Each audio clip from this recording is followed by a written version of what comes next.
কে কার খবর নেয়? স্বার্থপর এই দুনিয়ায় কেউ কারো খবর নেয় না দোস্ত। এই স্বার্থপর দুনিয়ায় কেউ খবর নেয় না।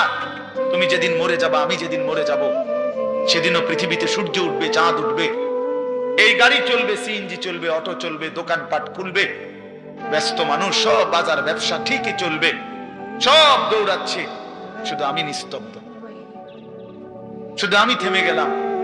আমার হাত আর নড়ে না, পা আর নড়ে না, আমার আর চোখ খুলে না, আমার আর জিন্দেগির কোন স্পন্দন নাই।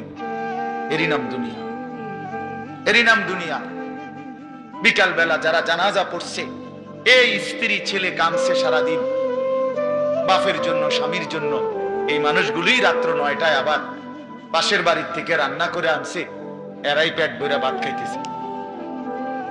এর নাম দুনিয়া, এর নাম দুনিয়া, এর নাম দুনিয়া। এই মানুষগুলো তো একদিন উপাস থাকলো না, আপন সন্তান, আপন স্ত্রী।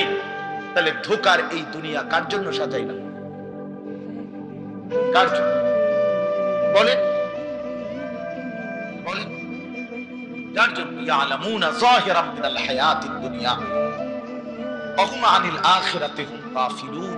আল্লাহ বলে, বান্দা, দুনিয়ার জীবন তো খুব বুঝলা, কিন্তু আখিরাতের ব্যাপারে গাফিল হয়ে রইলা। আমার ছেলেরা, তোমরা বলো ভাই, তোমরা যারা খোদার 365 দিনে একটা বছরে কোনোদিন ফজরের নামাজ কোনোদিন পড়ো নাই, তোমার এই পরিণতি, তোমার এই গন্তব্য শেষ কোথায়? তুমি বলো ইনসাফের সাথে। তোমার বিবেককে, প্রিয় বন্ধু, 1 মিনিটের জন্য আমি তোমার বিবেককে বললাম, তুমি বলো, সারাদিন যে উলঙ্গ ছবি দেখলা, সারা রাত যে নর্তকীর ছবি দেখলা, এরপরে তোমার গন্তব্য কোথায়? থামবা কোথায়? তুমি কোথায় গিয়ে থামবা? তোমার পরিণতি কি? তোমার টার্গেট কি? এই নাচ, এই গান, এই ছবি, এই জেনা, এই ব্যভিচার, এই মদ, এই জুয়া, এই ফেন্সিডিল, এই ইয়াবা, আলিনা ফরমান, তোরে শেষ পর্যন্ত কোথায় গিয়ে থামাবে? তোরে একটা জানোয়ার ছাড়া, একটা কুকুর বিড়াল ছাড়া, একটা হাইওয়ান ছাড়া আর কিচ্ছু বানাবে না। তোরে একটা নর পশু বানায় দিবে। চরিত্রহীন মানুষ থাকে না, লম্পট কোনদিন মানুষ হয় না। মদখোর, নেশাখোর, জুয়ারি, ফেন্সিখোর, বাবাখোর, ডাইলখোর, ইয়াবাখোর, ফুট্টাখোর, হারামখোর, ওই মানুষ থাকে না, ওই জানোয়ার হয়ে যায়। জানোয়ার, জানোয়ার হয়ে যায় বেটা, জানোয়ার হয়ে যায়।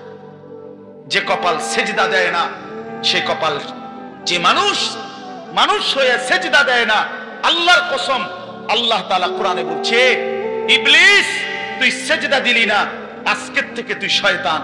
এজন্য যে কপাল সেজদা দেয় না, সে মানুষ নয়, শয়তান। শয়তান বেটা, তুই বেটা শয়তান, শয়তান, এটা শয়তান। এর আগে কোনদিন ইবলিসকে শয়তান বলতো? কোন দিন থেকে বলছে? যেদিন থেকে সে সেজদা দেয় না। কথা বলেন না কেন? ইবলিসের আগে কি শয়তান ছিল? সেজদা যেদিন দিল না, সেদিন থেকে মালিক বলল, আজকের থেকে তুই শয়তান। ইবলিস যেদিন সেজদা দিল না, সেদিন আল্লাহ বলল, ফাখরুজ ফাইন্নাকা রাজিম, বের হ, আজকের থেকে তুই রাজিম, অভিশপ্ত, মালউন, অভিশপ্ত, রাজিম। আল্লাহ বলছে, ওয়া ইন্না আলাইকাল লানাতা ইলা ইয়াউমিদ্দিন। ইবলিস তুমি সেজদা দিলা না, মনে রেখো আজকের থেকে কিয়ামত দিবস পর্যন্ত তোর উপরে আমি আল্লাহর লানত। এজন্য বেনামাজি তোর উপরে আল্লাহর লানত,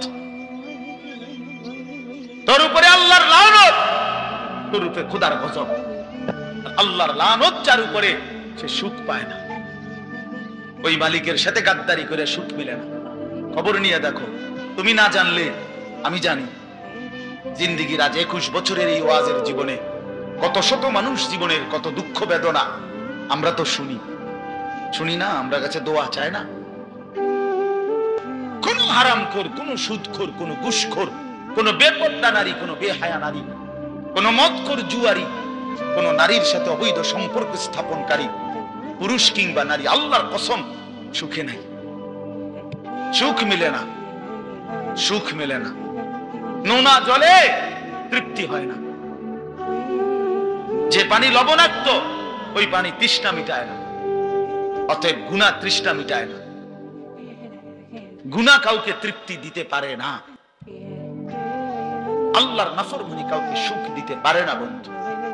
আল্লাহ কোরআনে বলছে ওয়াদারু যাহিরাল ইসমি ওয়া বাতিনা, আমার বান্দা প্রকাশ্য গুনাহ ছেড়ে দাও, গোপন গুনাহ ছেড়ে দাও।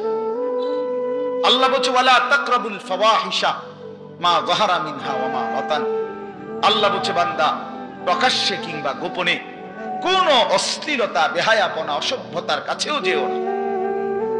আল্লাহ বলছে ওয়ালা তাকরাবুজ জিনা, জিনা ব্যভিচারের কাছে, নারীর সাথে অবৈধ কোন রকম সম্পর্কে যেও না বান্দা। ইন্নাহু কানা ফাহিশা, এটা বড় বেশি অশ্লীলতা।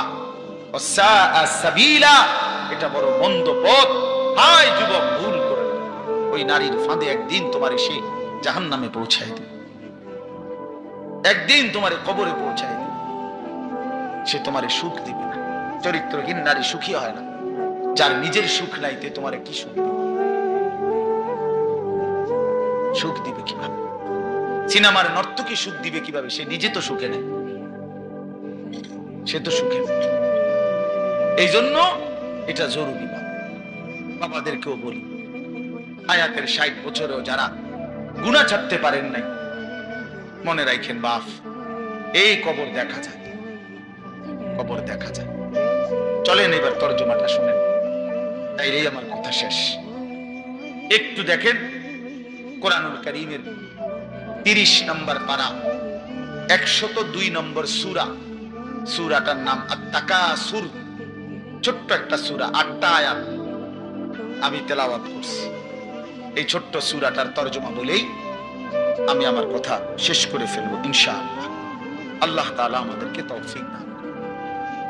এই সূরাটার একটা ছোট্ট প্রেক্ষাপট আছে, কেন নাজিল হলো। এটারে আরবিতে শানে নুজুল বলে। অর্থ হলো শানে নুজুল হলো কেন নাজিল হলো সূরাটা।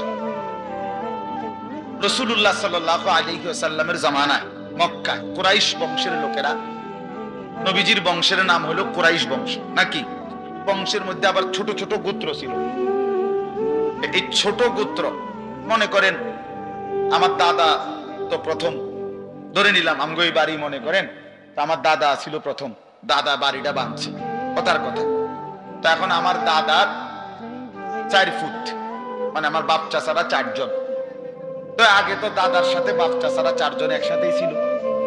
তো দাদা মরে গেল, এখন বাপ চাচাদেরও সংসার বড় হয়ে গেল, ফলে এখন সবাই আবার আলগা আলগা আরো জায়গা জমি কিন্না ডাইনে বামে গদ্দুয়ার করছে, আরো বাড়িঘর বাড়ছে। এখন চাচার বাড়িও আলাদা নামে পরিচয়, জেডার বাড়িও আলাদা নামে পরিচয়, আমগো বাড়িটাও কি আলগা নামে পরিচয়, এমন আছে না, এই আর কি।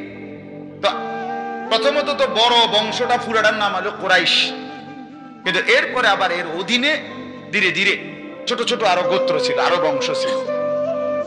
এই যে ছোট বংশ যেগুলো ছিল, এরা প্রতিনিয়ত, এদের একটা বদভ্যাস ছিল যে এরা নিজেদের মধ্যে অবসর পাইলেই নিজেদের ক্ষমতা, প্রভাব, প্রতিপত্তি, অর্থ সম্পদ, স্ত্রী পরিজন, সন্তানাদি, বংশধর, কার কদ্দুর কত বেশি দুনিয়া, এই নিয়ে নিজেদের মধ্যে বড়াই করত, প্রতিযোগিতা করত, তর্কাতর্কি করত আর কি। হ্যাঁ, নিজেদের মধ্যে বিতর্ক করত। আমার চাচা এই, আমার জেডা এই, আমার মামা এই, আমগো বাড়িতে এত আছে, টাকা এত, বাড়ি এত, জায়গা এত, জমি এত, তোরার কিতাবেডা, এগুলো আমাদের মধ্যে হয় না এমন। এর ওরা প্রচন্ড ভাবে এইটা নিয়ে বিতর্ক করত, অর্থ সম্পদ এবং ক্ষমতা, প্রভাব, প্রতিপত্তি এবং বংশধর নিয়ে নিজেদের মধ্যে গর্ব এবং অহংকার করত, প্রতিযোগিতা করত, কার কত বেশি দুনিয়া দুনিয়া। তো এটা তাদের একটা অভ্যাস ছিল। এর মধ্যে 2টা গোত্র, বনু আব্দে মানাফ এবং বনু সাহাম, ওই কুরাইশের শাখা, এই 2টা গোত্রের নাম। একদিন তারা এই 2 গোত্র প্রচন্ড তর্কে লাগছে, কার বংশ বড়, কার সম্পদ বেশি, কার ক্ষমতা বেশি, কইতেছে। এরা একবার কয়, এরা একবার কয়। এই বলতে বলতে যার জের বড়ত্ব, দুনিয়ার অহংকার, দুনিয়া বাড়ানোর এই নেশা বুঝাইতে বুঝাইতে এক পর্যায়ে ওই বনু সাহাম একটা গোত্র, তারা বনু আব্দে মানাফ এই পরিমাণ বলছে যে তারা হিসাব করছে যে আমগো কমে যাইতে আছে, মানে এরা হাইরা যাবে হিসাবে, এরার থেকে মানে হিসাব দিতে গিয়া আর মিলাইতে পারতেছে না, এগো বাইরে গেছে। এই তখন এরা এই বনু সাহাম এই গোত্র কইল কি অগরে এদিগাও, কই কবরস্থানে আসো। কোথায়? কবরস্থানে আসো, আসো কবরস্থানে। কবরস্থানে কি আসো না? তা আইসা এবার কবরস্থানের সামনে আইসা তাগো ওই মুর্দা যারা কবরে তাগো বংশের এবারে এই হ্যাগো হিসাব দেয়া হইতাছে। এই বেটা আমার চাচা মরলে কি হইছে, চাচা কি আছিল তুই জানোস বেটা? আমার দাদা মরলে কি হইছে বেটা? হ্যাঁ, আমার দাদার ভয়ে দাদা নিজে কাঁদতো বেটা।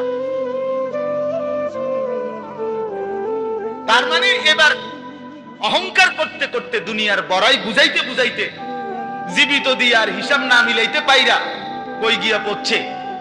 কবরস্থানে গিয়া পড়ছে। এদের এই মন্দ আচরণ আল্লাহ তাআলা নারাজ হয়ে আল্লাহ তাআলা তখন এই আচরণের কারণে কোরআনুল কারীমের এই সূরাটা নাজিল করছেন। 102 নম্বর সূরা আত-তাকাসুর নাজিল করে আল্লাহ বললেন, হায় বান্দা কি করছো? করছোটা কি? এইনি কাজ ছিল, এইনি কথা ছিল তোমাদের। দুনিয়া বাড়ানোর নেশা, দুনিয়ার প্রতিযোগিতা, সম্পদ, বংশধর, এই গর্ব, এই বড়াই, এই হিসাব তোমাদেরকে ডুবাইয়া দিল, আখিরাত তো ভুলাইয়া দিল। এই তখন আল্লাহ তাআলা বলেন, কি বলেন শুনেন, আলহাকুমুত তাকাসুর। আলহাকুম এই শব্দের দুইটা অর্থ, শাগালাকুম ও আনসাকুম। আল্লাহ তাআলা বলেন, হায় আলহাকুম তোমাদেরকে ব্যস্ত করে ফেললো দুনিয়া, আর আনসাকুম আল আখিরা তোমাদেরকে আখিরাত ভুলাইয়া দিল। তোমরা কবর ভুলে গেলা, হাসর ভুলে গেলা, পরকালের হিসাব ভুলে গেলা, আখিরাত ভুলে গেলা, আর দুনিয়ার মধ্যে ডুবে গেলা। কি কারণে ডুবলা? কি কারণে আখিরাত ভুললা? আত-তাকাসুর এই বাড়ানোর প্রতিযোগিতা, অর্থ সম্পদ, ক্ষমতা, বংশধর, টাকা পয়সা, মাল দৌলত, এগুলো বাড়ানোর নেশা তোমাদেরকে আখিরাত ভুলাইয়া দিল আর দুনিয়ার মধ্যে ডুবাইয়া ফেললো, ব্যস্ত করে ফেললো। হাত্তা জুরতুমুল মাকাবির। আল্লাহ বলেন, হায় বান্দা এক পর্যায়ে কবরস্থানেই পৌঁছে গেল। এর ডাইরেক্ট কথা, শেষ পর্যন্ত কবরস্থানে চলে গেল। অহংকার করতে করতে, বড়াই করতে করতে, দুনিয়া সাজাইতে সাজাইতে, দুনিয়া মিলাইতে মিলাইতে। এ কথার দুই অর্থ। এবার এক হলো সরাসরি ওদেরকে বলছে কাজটা তোমরা ভালো করলা না, আরেকটা হলো আমাদের সবাইকে বলছে, আমার বান্দারা তোমরা যারা এই পরিমাণ দুনিয়া নিয়ে ব্যস্ত হইলা, দুনিয়া সাজাইতে লাগলা, যে এক পর্যায়ে এই দুনিয়া সাজাইতে সাজাইতেই হাত্তা জুরতুমুল মাকাবির কবরে পৌঁছে গেলা। একদিন মরে গেলা, অথচ আখিরাতের কোনো পুঁজি নাই, কবরের কোনো সামান নাই। কামটা কি করবে? কামটা কি করবে? কাজটা কি করলা বান্দা? কি কর? হায় বান্দা 60 বছর বয়স, আজও আখিরাতের পুঁজি কর। 30 বছর, আজও আখিরাতের পুঁজি কর। এরই মধ্যে তো একদিন কবরেই পৌঁছে যাবা। কবরেই এই যে দেখেন কবরবাসীদের রুহের মাগফিরাত কামনায় মাহফিল। আমি এই জন্যই আয়াত পড়ছি। পুরা কোরআনুল কারীমের মধ্যে এই একবারই কবর এই শব্দটা আছে এই সূরার মধ্যে একমাত্র। হাত্তা জুরতুমুল মাকাবির, এই কবরস্থান, কবর, এই কথাটা কোরআনের এই সূরাতেই আছে। আল্লাহ তাআলা বলেন, বান্দা দুনিয়ার লোভে ডুবে আখিরাতকে ভুলে তুমি বাড়ানোর নেশা, তোমার প্রতিযোগিতা, আরো চাই, আরো চাই, আরো চাই, আরো চাই, এটা তো একদিন তোমার কবরস্থানেই পৌঁছায় দিল। কবরস্থানে পৌঁছায় দিল। আমার বাপ, আমার বন্ধু, আমার জওয়ান সাথী, সবাই নিয়ে ভাবি, আমিও আপনি ইনসাফের সাথে। দুনিয়া আমারে কি পরিমাণ ব্যস্ত করে দিল। 60 বছরের বয়স্ক মানুষ, 70 বছরের বয়স্ক মানুষ, হিসাব শুধুই দুনিয়া। হিসাব করতেছে এখনো দুনিয়া। দুনিয়া মিলছে খুশি, দুনিয়া মিলে নাই খুশি নেই। যখন দুনিয়া মোটামুটি ঘুষাইতে পারছে তৃপ্ত, আর দুনিয়া ঘুষাইতে পারে নাই অতৃপ্ত। অসংখ্য মানুষকে শুনবেন দুনিয়া ঘুষায় ফেলছে। 3টা ছেলে বিদেশ পাঠাইছি হুজুর, 4টা মেয়ে বিয়ে দিছি, বাড়িতে একটা বিল্ডিং করছি, 4টা রুম, ভিতরে 2টা বাথরুম, আল্লাহর রহমতে রাস্তার লগে কুদ্দুর জায়গা কিনছি, ব্যাংকেও কিছু টাকা পয়সা জমছে, বাজার সদাই কইরা খাইয়া পইরা আল্লাহর রহমতে আপনাকে দোয়ায় 10 জনের দোয়ায় ভালো আছে, খালাস জিন্দেগি মিলে গেছে, জীবনের টার্গেট অর্জন হয়ে গেছে। চাচা তৃপ্ত, 60 বছরের বয়স্ক বাবা তৃপ্ত হয়ে গেছে, তার পৃথিবীতে আসার উদ্দেশ্য অর্জন হয়ে গেছে। পৃথিবীতে আসছিল ফোলাদ বিদেশ পাঠাইছে, পৃথিবীতে আসছিলেন মেয়ে বিয়ে দিতে, মেয়ে বিয়ে দিছে। দুনিয়ায় আসার 60 বছরের একটা টার্গেট ছিল, একটা বিল্ডিং করবে, বিল্ডিংটা হইছে আলহামদুলিল্লাহ। তো চাচা কবর, হাসরের ময়দান, ফুলসেরাত, মিজান, আমল নামা, জান্নাত জাহান্নাম, এগুলো কার জন্য? এগুলো কার জন্য? এগুলো কার জন্য? কই সেগুলোর কথা তো বললেন না। ইয়ালামুনা যাহিরাম মিনাল হায়াতিদ দুনিয়া, দুনিয়া তো খুব বুঝলা বান্দা, ওহুম আনিল আখিরাতি হুম গাফিলুন, আখিরাতের ব্যাপারে তো গাফিল হয়ে রইলা। যুবক ছেলে, তোমাদের হালাত কি? তোমরা মনে করছো তোমাদের লজ্জাস্থানের যৌনতার একটা শাহওয়াত আছে, চাহিদা আছে, এই চাহিদাটা যদি পূরণ হয়, নারী, ছবি, বন্ধুদের অসৎ আড্ডা, মোবাইলের অস্থির ছবি, এই জেনা ব্যভিচারের যে কোনো সুযোগ কিংবা কোনো অসভ্যতা নোংরামির কোনো সুযোগ পাইছো, জীবন উপভোগ করতেছো, খালাস খালাস। কোথায় নামাজ, কোথায় আখিরাত, কোথায় মৃত্যু, কোথায় কবর? আহা বাপ, কিছুই মনে করে, কিছুই মনে করে, কিছুই মনে করে। এরই নাম জিন্দেগি, এরই নাম মুসলমান। এখানেই জীবনের সমাপ্তি, আর কিছু নাই। কবর বলতে কিছু নাই, আখিরাত বলতে কিছু নাই। হাজারো ছেলে তোমাদের চেহারা দেখে বোঝা যায় ভাইয়া, এখানেও তোমরা অনেক ছেলে চেহারা দেখলে বোঝা যায় আজকের সারা দিনে এক ওয়াক্ত নামাজ পড়ো নাই। কেমনে এত বড় পাষাণ হইলা? আল্লাহকে এইভাবে কেমনে ভুলে গেলা? কেমনে ভুলে গেলা? কেমনে ভুলে গেলা? কোরআন শরীফের আমি 2টা কথা বলি। একটা কোরআন শরীফের আয়াত আছে, আমার বাপ আপনাদেরকেও শোনাই, আপনারা আপনাদের ছেলেদেরকে বইলেন। প্রয়োজনে ছেলেটাকে হাতে ধরে একটাবার চোখের পানি ফেলেন, মেয়েটারে হাতে ধরে চোখের পানি ফেলেন। আল্লাহ কোরআনে বলছে ফাবি আইয়ি হাদিসিম বাদাহু ইউমিনুন, 29 নম্বর পারায় সূরা মুরসালাতের মধ্যে এই আয়াতটা আছে। আল্লাহ বলে, বান্দা, এই 30 পারা কোরআন আমি নাজিল করেছি, আমার সর্বশ্রেষ্ঠ কথা এগুলো। 23 বছরে আমি আমার রাসূলের কাছে এগুলো নাজিল করেছি তোমাদের জন্য। এক একটা কথা বান্দা কোরআনুল কারীমের মধ্যে আমি বারবার বলছি, আকিমুস সালাহ, আকিমুস সালাহ, আকিমুস সালাহ, 80 বারের চাইতে বেশি বলছি। ইয়া আইয়ুহাল্লাযীনা আমানু, হে ঈমানদারগণ, হে ঈমানদারগণ, 89 বার, 8, 9, 89 বার আল্লাহ এই শব্দ দিয়ে আমাদেরকে ডেকেছেন। হে ঈমানদারগণ, হে ঈমানদারগণ, হে ঈমানদারগণ, 89 বার ডাকছে। 80 বারের চাইতে বেশি নামাজের কথা আল্লাহ বলছে। ইত্তাকুল্লাহ, ইত্তাকুল্লাহ, ইত্তাকুল্লাহ, ইত্তাকুল্লাহ, আল্লাহকে ভয় করো, আল্লাহকে ভয় করো, আল্লাহকে ভয় করো। ওয়াইলুন ইয়াউমাইদিল লিল মুকাদ্দিবিন, সূরা মুরসালাতের একটা সূরাতে 10 বার, এক সূরার 50টা আয়াতের মধ্যে 10 আয়াতে এক কথা আল্লাহ 10 বার বলছে যে বান্দা, তোমরা যারা নাফরমান, মিথ্যাবাদী, সেদিন আখিরাতে তোমাদের জন্য জাহান্নাম, জাহান্নাম, জাহান্নাম, জাহান্নাম, জাহান্নাম 10 বার বলছে। তো আল্লাহ বলতে চাচ্ছে, বান্দা, এতবার বললাম, এতভাবে বললাম, এত বড় শ্রেষ্ঠ কোরআন নাজিল করলাম, তুমি বান্দা এবার আমারে বলো যে বান্দা আমি আর কতবার বললে, আর কেমনে বললে, আর কোন কিতাব নাজিল করলে, এক একটা কথা আর কতবার বললে তুমি আমারে মানতা? তুমি বলো,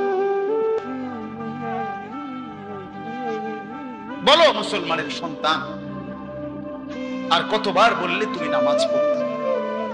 এই কথা যখন তোমার সামনে হাসরের ময়দানে ভাবে আল্লাহ জিজ্ঞেস করবে যে আর কতবার বললে বান্দা তুমি আমারে সেজদা করতা, কি জবাব দিবা বাপ? আর কতবার বললে তুমি সুদ ছাড়তা? 30 বছর মুসলমান সুদ খায়, 30 বছর টানা মুসলমান মিথ্যা বলে, 30 বছর মুসলমান প্রতিদিন ওজনে কম দেয়, এটা মুসলমান? 30 বছর ধরে মুসলমানের ঘরে প্রতিদিন রঙিন টেলিভিশনে নাচ গান নর্তকীর ছবি চলে, প্রতিদিন টেলিভিশন চলবে, এটা জিন্দেগি? এটাই জীবন? 60 বছর বয়স আপনি এখনো বিড়ি সিগারেট খাবেন, এটাই কথা ছিল? 60 বছর বয়স এখনো আপনি চা দোকানে টেলিভিশন দেখবেন, এই কি কথা ছিল চাচা? আহা।